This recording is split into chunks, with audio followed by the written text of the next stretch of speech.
Israel's Benjamin Netanyahu battles on all fronts, amid growing pressure to free hostages, waving Israeli flags, with posters of hostages draped on their backs. Families of Gaza hostages and thousands of their supporters walked through the foothills of Jerusalem and towards the residence of Israel's Prime Minister Benjamin Netanyahu, whose government many of them blame for the fate of their loved ones.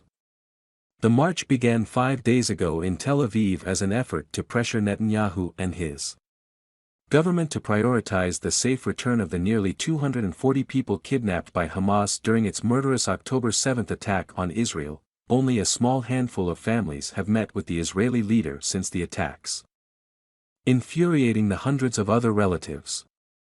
"We want him to come and meet us and do the right thing," Gil Dickman, whose cousin Carmel Gat was abducted, told CNN. "Freeing hostages should be at the top of the Israeli War Cabinet's agenda," he said. Right now, in Netanyahu's current political situation, this could be a real victory for the state of Israel, for the people of Israel, and for Netanyahu personally, he added. Winds have been shifting against the prime minister as Israel's war in Gaza drags past its 6th week.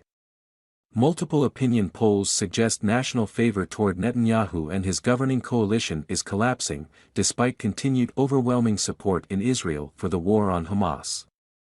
The militant Palestinian group that controls Gaza, cracks emerge. Opposition parties initially rallied behind Israel's war effort, with National Unity Party leader Benny Gantz joining the wartime government, but cracks have begun to emerge. On Wednesday, the country's opposition leader Yair Lapid said it was time for the 6th-term prime minister to resign, and called for Netanyahu's Likud party to oust him.